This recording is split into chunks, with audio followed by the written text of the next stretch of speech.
We were looking at Exhibit 579. The statement that you wrote was, Michael Jackson changed the world, and more personally, my life forever. He is the reason I dance, the reason I make music, and one of the main reasons I believe in the pure goodness of humankind. He has been a close friend of mine for 20 years. His music, his movement, his personal words of inspiration and encouragement, and his unconditional love will live inside of me forever. I will miss him immeasurably, but I know that he is now at peace and enchanting the heavens with a melody and a moonwalk. I love you, Michael. Is that right? That's what I wrote, yeah. Wade Robson, who met Michael Jackson when he was 5 years old after winning a dance contest in Australia. For decades, he never missed a chance to refer to himself as a close friend of the pop star, someone who was his mentor and largely responsible for Robson's successful career as a dancer, choreographer, and stage director. In this 2016 deposition, never before seen publicly, Robson talks about that glowing tribute he wrote to his longtime friend, Michael Jackson, in the days after the pop superstar died. I love you, Michael. Is that right? That's what I wrote, yeah. But now Wade Robson is singing a different tune. He and another proven liar, James Safechuck, claim they were sexually abused by Michael Jackson as young boys in a one-sided so-called documentary called Leaving Neverland. Everybody wanted to meet Michael or be with Michael. And then he likes you. Critics say Leaving Neverland only has one goal: money. Wade Robson and James Safechuck both swore under oath that Michael Jackson did nothing inappropriate to them. Then, in a failed effort to get rich, they changed their stories to seek a huge, multi-million-dollar monetary payday in lawsuits against Jackson's estate and companies. Their lawsuits against the Jackson estate have been dismissed not once, but twice. Nonetheless, they are pending on appeal, so Robson and Safechuck are still holding out hope for a big jackpot, and hope this one-sided hit piece leads them to their pot of gold. If there's a potential financial payout of hundreds of millions of dollars, there is an incentive. That litigation over the last 5 years or so has generated many, many hundreds of pages of legal documents in the form of sworn declarations, deposition transcripts, motions, judgments, etc. And anybody who's been following the case and following those documents as they've been published will be aware that there are significant problems with these guys' stories. One of them was caught committing perjury in his creditor's claim. So we knew before the film came out that the two protagonists on whose stories it was based had credibility issues.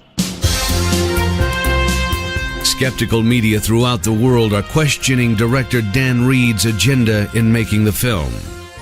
They see through the litany of one-sided accusations from two known liars who repeatedly spin a salacious drumbeat of alleged sexual abuse, while offering not one shred of evidence or independent corroboration to support their stories. Just two accusers who have admitted lying in the past and changed their stories a number of times, so the entire film rests on their word and nothing else. Your journalism has been heavily criticized because you didn't include the opposing points of views in the film. Was that a conscious decision from the get-go? If you're going to be mentioning Michael Jackson, though, don't you have some obligation to get in touch with the people who have his interests, even though he's not here, obviously? Because you're saying and you're repeating some pretty extraordinary things, don't you have an obligation to talk to the family, even if you claim this isn't about him? Well, what does the family know about the sexual abuse that happened? Do you think they know about the sexual abuse? But when you're doing it, this is a documentary, it is, say, yeah. right? So when you're doing a documentary, don't you have an obligation to at least ask the question? Because you don't know what the answers to questions are until you ask. Well, we know that the family and the estates and Jackson during his lifetime and his lawyers all denied that any sexual abuse took place. And those views are strongly represented in the film. We give those views a lot of time in the film on screen. This is a huge payday, potentially, for anyone who can establish they were victims. And I'm not questioning them. I don't know the truth. I'm questioning you as the director because you never went to the Jackson family before you finished. We don't make any allegations about the Jackson family.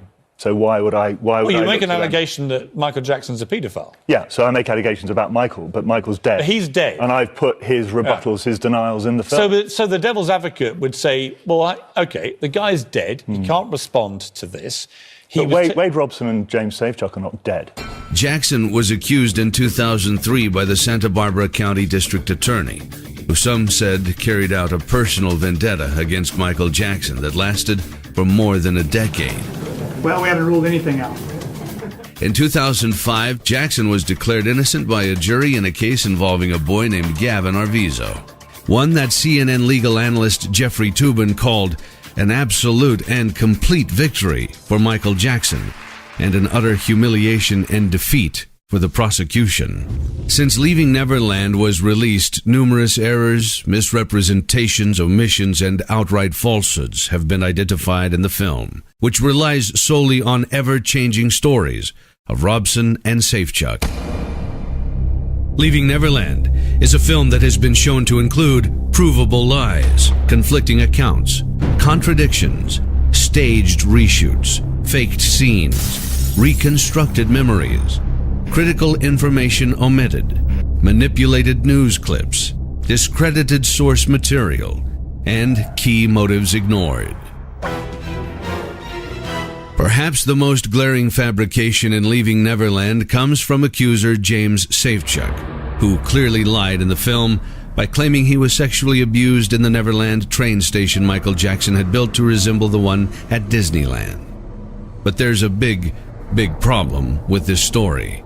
A huge discrepancy in the timeline. He says that one of the locations where Michael Jackson was abusing him on a daily basis was the Neverland train station. Right. And he vividly describes the interior of the train station. Now, this version of the story that he tells in the TV show places that abuse in the train station in 1988-89. The train station did not even open until 1994. And as you correctly say, in his sworn declarations, in his ongoing litigation with the estate, he says that Michael Jackson stopped molesting him when he was around 14 years old in 1992 because he got too old for him. Right. And the whole narrative of this film is that Michael Jackson molests boys, and then when the boys hit puberty and get too old, he then ditches them and moves on to a younger boy. That's the whole narrative that they're selling with this documentary. But when it's revealed that this location where Safechuck is describing his abuse it did not exist when he was the age he said he was, Dan Reed, the director of the documentary, goes onto Twitter and says, well, there's no dispute about when the train station was built, but what's in dispute is the dates of the abuse. Right. So James Safechuck was abused after the train station was built. Well, firstly, he's now accusing his own star witness of perjury because James Safechuck has signed not one but two sworn declarations in which he states that Michael Jackson never abused him after 1992. Right. So in order to defend his documentary, he's throwing its star witness under the bus by calling him a perjurer, but also he's upended the entire narrative of his documentary. Leaving Neverland contradicts the alleged victim's own sworn depositions. In the video, Wade Robson spins a dramatic tale of being left alone in 1990 with Michael Jackson at Neverland. Robson claims that while his family was hundreds of miles away at the Grand Canyon, Michael Jackson abused him for the first time. But that's not the story Robson told in his lawsuit against Jackson's companies or in a deposition under penalty of perjury just months before HBO's cameras began rolling. There, he claims his family was still at Neverland when it first happened, and his sister was sleeping upstairs in Michael's room. Two entirely different versions of events told by Wade Robson, just 2 months apart. The first night, the night prior, we both slept in the bed with Michael. And at some point that second night, she said to me, I think we should, you and I should sleep upstairs. I don't know why. I don't know why she said that or why she thought that, but I didn't want to. So whenever it was bedtime, she went upstairs and Michael and I stayed in the bed downstairs And I believe at some point that night, the abuse started. So which is it? The version Wade Robson tells in a sworn deposition, or his version in Leaving Neverland? If he changes his story in 2 months for the cameras, how can you trust him at all? But that's not all. Earlier testimony by Robson and his mother contradict the entire 1990 story told in Leaving Neverland that director Dan Reed uses as a foundation for the film. Robson's mother, Joy, testified in 1993 that her son was never alone with Michael Jackson at Neverland until that year. And here she is seen confirming under oath in 2016 that her entire family, husband, parents, and kids, went on the trip to the Grand Canyon. I understand that you stayed then 2 different weekends at Neverland on that trip, is that right? Yes. And then in between you and your kids and your husband and your parents all went on tourist trip to the Grand Canyon? Yes. So you were there, is it 2 nights the first time? Yes. And then you came back after your whole family had gone away? Yes. And you spent another, 2 nights? At Neverland, yes. Robson himself testified as an adult that the first time he visited Neverland without his mother was in 1992 or 1993, which means he would not have been alone at Neverland with Michael Jackson in 1990, as Leaving Neverland claims. In other words, Robson and his family over time have told multiple versions of a key story viewers heard in Leaving Neverland. So which is it? The version Joy Robson tells in her deposition, or the version Dan Reed presents in Leaving Neverland? James Safechuck's dramatic scene where he claims Michael Jackson gave him jewelry for sex, including an alleged wedding ring, was deceptively staged and edited to appear as one seamless scene, when in fact it was actually edited together from filming done on 2 separate occasions 17 months apart, and done intentionally to pump up the drama of the scene. You can tell by looking at his clothes, essentially the same in both shots, except he forgot the undershirt the second time around. And look out the window. Clearly different seasons, with the plants trimmed in one shot, but not the other. Once people pointed out the changes, Dan Reed was forced to admit he went back and rented the same Airbnb to recreate and reshoot the scene nearly a year and a half later. Can viewers trust deceptive editing? The staged sequence at the end of Leaving Neverland, showing Wade Robson burning Michael Jackson items, is misleading to the point of fakery. That's because Robson sold his most valuable Michael Jackson memorabilia in 2011 for nearly $100,000. Needing money, he consigned all items to Julian's auction and tried to remain anonymous. But Julian's auctions wouldn't agree, tweeting, Wade asked to remain anonymous and said that he did not want anyone to know that it was him selling the items in 2011. But we did not agree to that and listed it as the Wade Robson collection. He consigned multiple items and wanted us to sell all items of his that had value. Leaving Neverland fails to mention Wade Robson has been looking to make money by shopping for a lucrative book deal, unsuccessfully, about the allegations in the year prior to his lawsuit.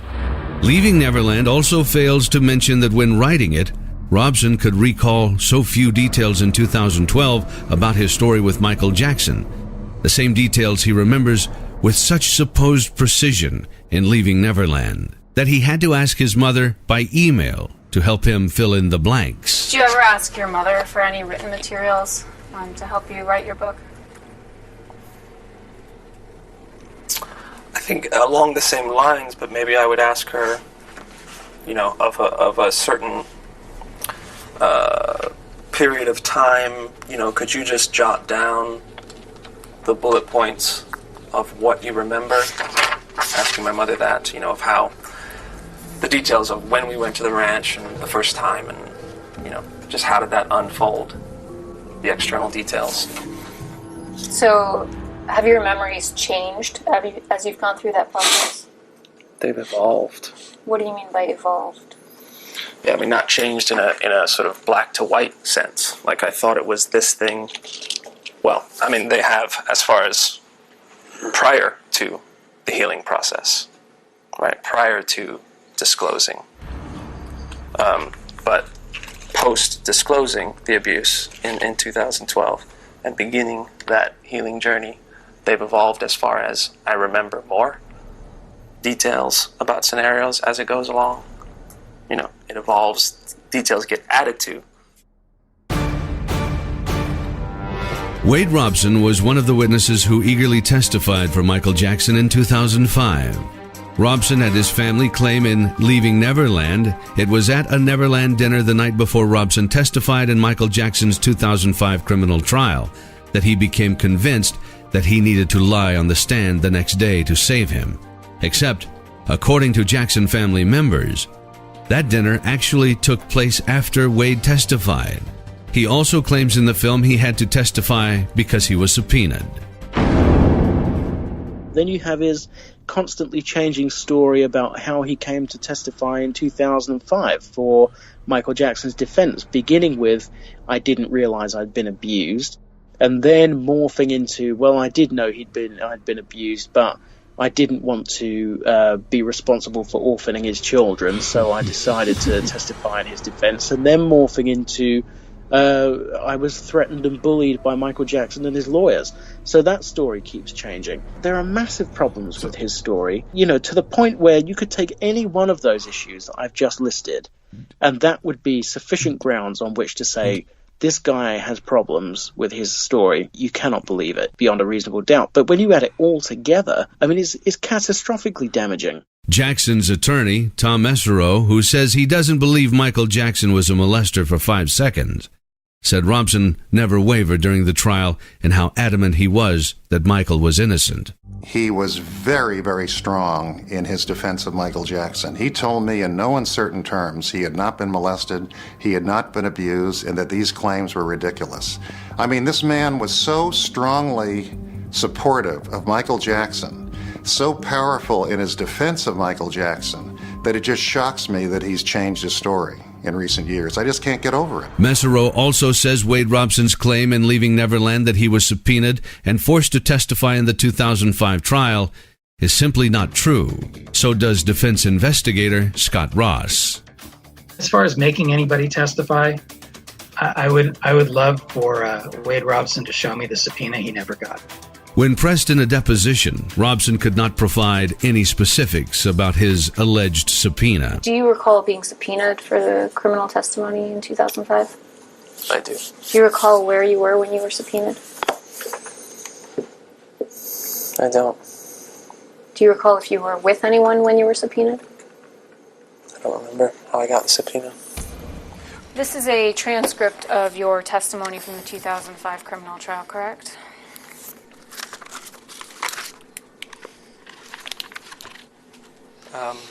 It appears to be that way. Robson now claims he committed the crime of perjury on the witness stand in 2005, even as skeptics point to the rigorous cross-examination he was subjected to. On line 18, you're asked, Mr. Robson, did Michael Jackson ever molest you at any time? And you said, absolutely not, correct? Correct. And that was a lie, right? That was a lie, yeah. Okay. On line 21, you're asked, Mr. Robson, did Michael Jackson ever touch you in a sexual way? And you responded, never, no, correct? Correct. And that was a lie, correct? That was what I had rehearsed with Michael. And you now claim that that was a lie, correct? That was not the truth, yeah. On line 24, you're asked, Mr. Robson, has Mr. Jackson ever inappropriately touched any part of your body at any time, correct?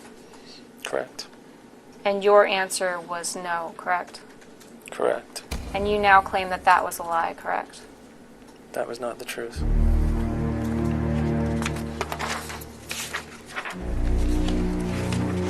You turn to page 9100.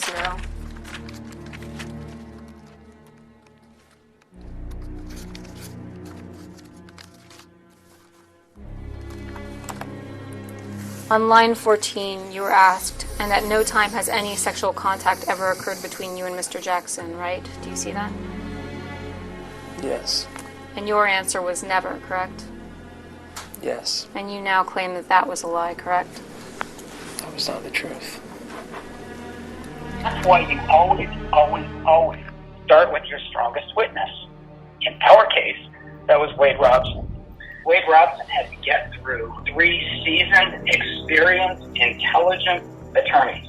How is it that when those 3 attorneys, this was not a surprise attack, those 3 attorneys were very seasoned, experienced, 3 attorneys with cross-examination history under their belt, prosecutors, got together the night before, prepared their attack. How are they not able to break Wade Robson? If you're trying to hide the truth, you're going to waver, you're going to do whatever. And James Safechuck's claim in Leaving Neverland that Jackson pressured him to testify during the trial is provably false because he was eliminated as a witness by the judge well before the trial even began. Leaving Neverland leaves out critical information that seriously calls Wade Robson's story into question. Robson's description of Neverland as an adult was nothing like the house of horrors he now claims it was. He gushed about how wonderful it was. So we went to the studio where he was recording the Dangerous album at the time, and it's like 89, and with the whole family, grandparents and everybody, and just hung out for a couple hours and watched videotapes, and then he asked the whole family to come back to the ranch, his place that night, Neverland, and we ended up staying there for like a week. That must be every kid's dream. I mean, my dream would have been to go there too. Yeah, I mean, it's Disneyland. You know, his house, you show up, it was just the best thing in the world. Wade asked if he and his fiancée could be married there while Michael was on trial. Turned down because it was such an inappropriate request at the time. And Robson even shot a short film at Neverland with his wife, and in the credits, thanks Michael Jackson for letting him use his sacred land.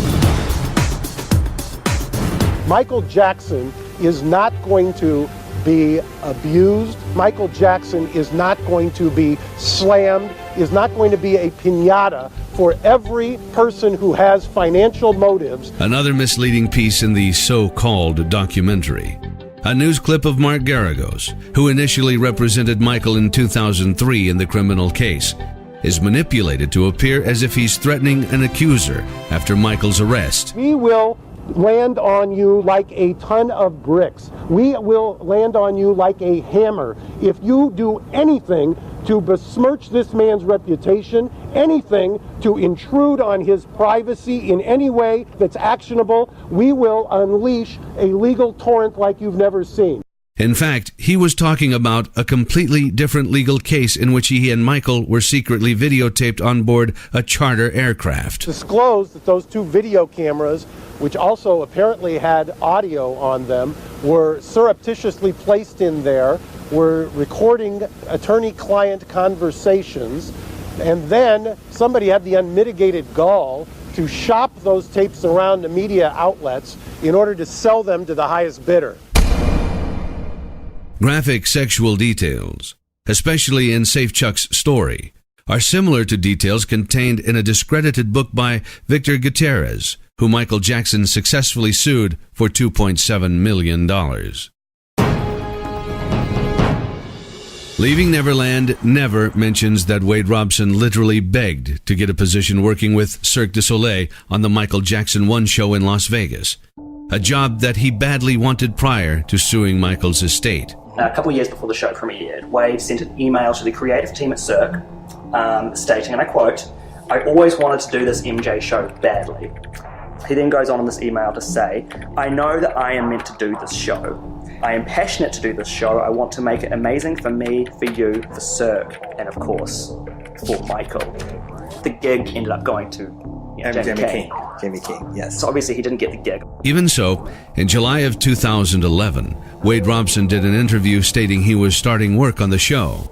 I'm starting on Cirque du Soleil Michael Jackson show, which is exciting and terrifying all at the same time because it's such a huge responsibility. Wade's changed his story about 4 different times. I would say that Wade, decided he went to my uncle's memorial. He did tribute shows left and right for my uncle. The minute he did not get MJ1, he all of a sudden starts writing a book on the down low. No one wanted to buy the book, and then all of a sudden he comes up with these allegations. Leaving Neverland also strongly implies that 2 other friends of Michael Jackson's, Brett Barnes and actor Macaulay Culkin, were sexually abused. It suggests that other boys were lined up to replace older ones, almost like an assembly line. Yet neither was contacted during the making of the film. Instead of giving them a fair chance to respond to his smears, Reed threw up a sentence on screen for 5 seconds stating they have consistently denied abuse, seemingly winking at the audience as he does it. Both have always maintained Michael was never inappropriate with them, and both testified under oath as adults that nothing untoward happened. Like, we were friends. We were like, seriously, he was like my best friend growing up for a good fat stretch of my life. Yeah. Like it was legitimate friendship. All I can speak to really is, like the way he was, and despite whatever the reasoning was, kind of thing. Yeah. But no, he liked being around kids, And it wasn't odd. No. To you. It was, honestly, it never struck me as odd. I never felt uncomfortable or anything like that. Brett Barnes contacted his lawyers and asked his name and likeness to be removed from the film. HBO refused. And there are even more verifiable lies being spun by Leaving Neverland in the promotion of the film. Director Dan Reed states that Robson and Safechuck didn't meet as adults until the Sundance Festival. This is false. According to Robson's 2016 deposition, they spoke in 2014, and their shared legal team was present. Later, it was revealed the meeting occurred in person over lunch. Robson claimed that he was abused hundreds of times. But his deposition and his mother's depositions show that they only spent 4 occasions at Neverland while Michael was there, between 1991 and 2005. They slept a couple of times at Jackson's condo in Century City, and sometimes other people were there too, and Wade never went on tour with Jackson. So why didn't Wade Robson speak up sooner? In the film, Robson claims he was in love with Jackson, and that was why he did not speak sooner. But that's just one of the many versions he gave. He also says he didn't know it was abuse and was wrong.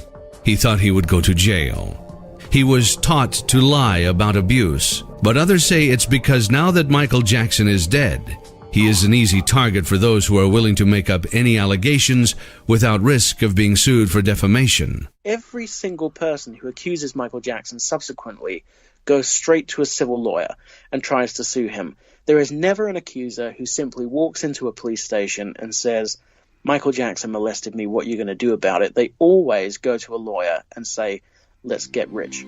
Did you attend the memorial service for Michael Jackson at the Staples Center? Yeah. Robson's reaction to Michael Jackson's death is telling. In Leaving Neverland, Wade Robson and his family claimed they remembered in detail his being broken up at Michael Jackson's memorial service, even more than at his own father's funeral. It's obviously intended for drama, but just a few months before the HBO cameras rolled, in his 2016 deposition, Wade Robson casts doubts on that version. It also showed he was still annoyed he wasn't invited to a private service for family and close friends. Did you cry at the memorial service at the Staples Center?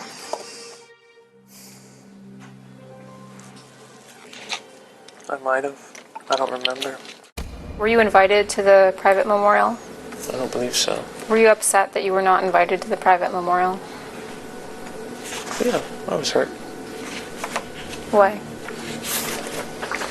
Because at that point, I still thought that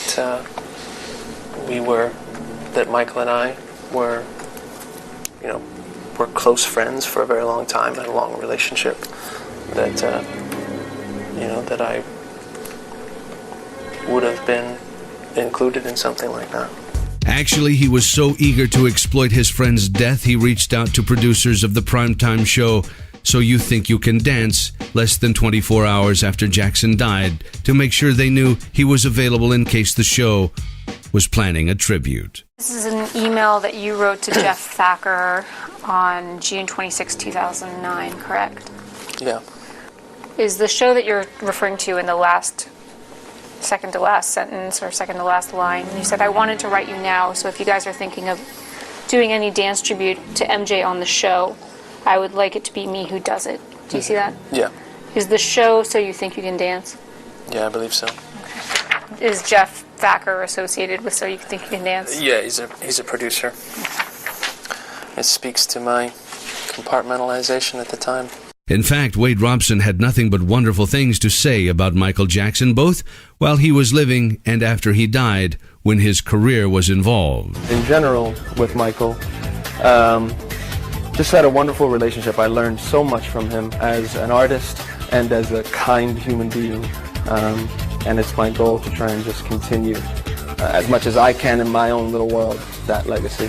We talk so much about him as the pop legend, which is important, but it's nice to really remember that he was a man, that he was a father, and that's what it's really about, is a father and his children, and he's a wonderful dad. Are you still friendly with Michael? Yeah, we still talk every couple months, catch up. You do, really? Yeah. Well, what's he like? What's he like? He's a good guy. Is he a good guy? Even after Michael's death, Wade Robson had nothing but praise to offer, including these interviews prior to the emotional 2009 MTV Music Video Awards tribute to Michael Jackson, starring Michael's sister Janet, in which Wade performed as one of her dancers. It's a huge connection between Michael Jackson and MTV and really starting this real music video generation on MTV. I mean, Michael was really the king of that. So I like all of those connections, and obviously my connection with Michael and all of that coming together is kind of just one of those serendipitous things where all the elements have come together. So I'm excited for a lot of reasons to be a part of it. These are Michael's gloves from the Bad music video. Michael gave them to me when I was, I don't know, 7 or 8. He's going to be with us spiritually, but I wanted to feel something physical from him.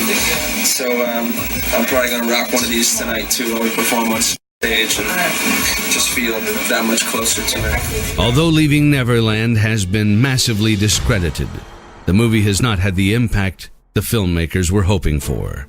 I think what they were hoping for was a response akin to the Harvey Weinstein response, you know, where all of a sudden you have another person coming out and then another person coming out and then another person, and it's just this huge snowball that keeps getting bigger and bigger, and in the end it destroys Michael Jackson. I think Dan Reed thought he was going to win a Pulitzer or something.